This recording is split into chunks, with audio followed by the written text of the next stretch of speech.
Richard Beasley and his grave-digging accomplice, Brogan Rafferty, face the judge at their separate murder trials. Brogan Rafferty and Richard Beasley engaged in a cold-blooded, systematic approach of executing 3 men and attempting to execute a 4th man. Prosecutors get 17-year-old Brogan in court first. He has already admitted his involvement to investigators on tape and fingered Beasley in the murders, beginning with his first victim, Ralph Geiger. Mr. Beasley pulled a pistol out. He pointed at the back of Mr. Geiger's head, and I closed my eyes, and then I heard a gunshot, and I opened them. Mr. Geiger was sitting in the creek bed. Did he seem to be dead? Yes, he was dead. What did the pistol look like? Could I have a pen and paper? Looks something kind of like that. Family and friends of the victims are also present in court. Ralph Geiger had a heart, a great heart. He was shot in the head and thrown in the dirt. For what? You continually choose to do evil over good. You lack the sense to face what you've done, and you won't accept the blame that's owed to you. I was involved. I didn't like it. I wouldn't do it if I had any other choice. The jury isn't buying it. The jury has found you guilty.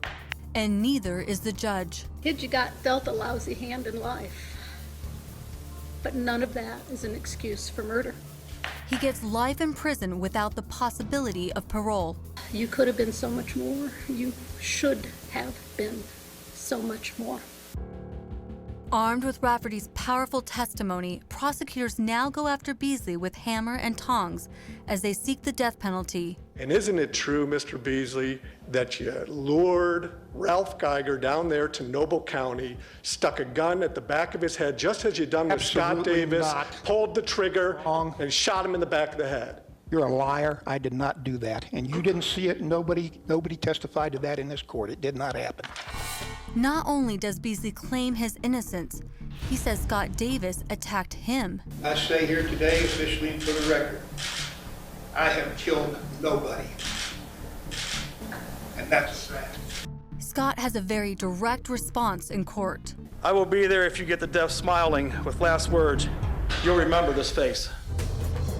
Beasley is found guilty for the murders of Ralph Geiger, David Pauley, and Timothy Kern, and for the attempted murder of Scott Davis. Guilty beyond a reasonable doubt. He gets the maximum sentence. This court imposes the sentence of death. Justice has been served. That's all I got to say.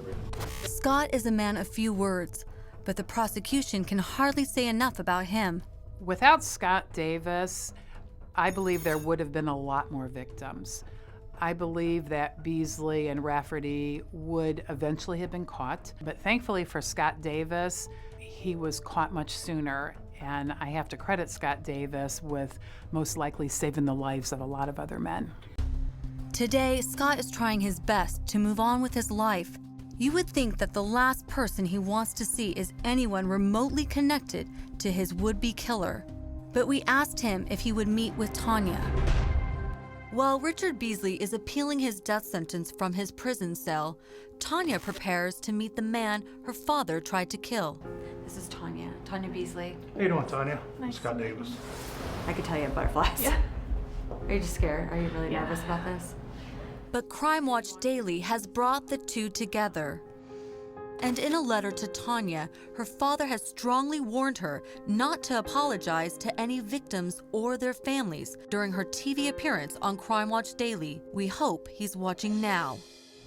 I'm very sorry for what my dad did, but I was amazed by your story, and out of everything that happened, how you triumphed and how you did it, I couldn't imagine what it would have been like to be in that situation. I just admire you for getting Well, I'll through tell you it. something. I don't blame you whatsoever. You know what your dad did. It was a hell, literally. But you personally, so I'm glad to see that you're strong enough to, get up and do this. And like I said, nothing personally, nothing against you whatsoever. Thank you. God bless and wish you a great future. It's okay. Good cry. Thanks. I know people always say you're not your dad, but you're really not your dad. You're nothing like your dad.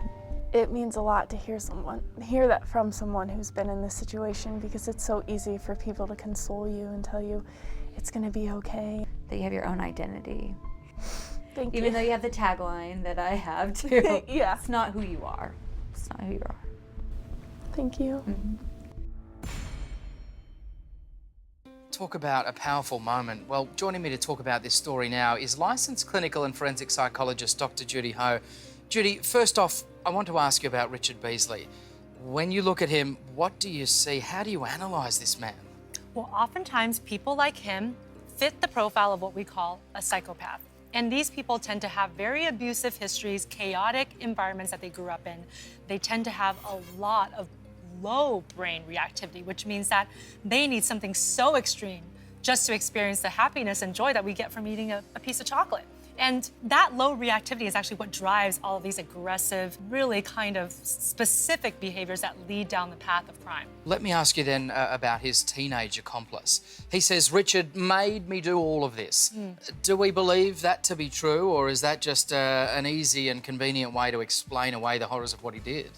I think on the one hand, it could really be true in that Beasley was the one who directed this, and this is a young, impressionable mind who basically just followed along because as kids, that's what we are trained to do. We are supposed to listen to adults and follow them. And psychopaths really have a good way of pinpointing people who are really kind of weak and looking for a purpose and bringing them in that way and making them feel important. Experts at manipulation. Absolutely. Can I ask you about Scott Davis and Beasley's daughter, Tonya? Where does the healing process start for them? Well, I think it's really hard, but they have to try to put aside the anger and the confusion that they must feel because all of those emotions really don't help with the healing. Well, Dr. Judy Ho, thank you so much for the insight. And here's a look at what else is still to come today.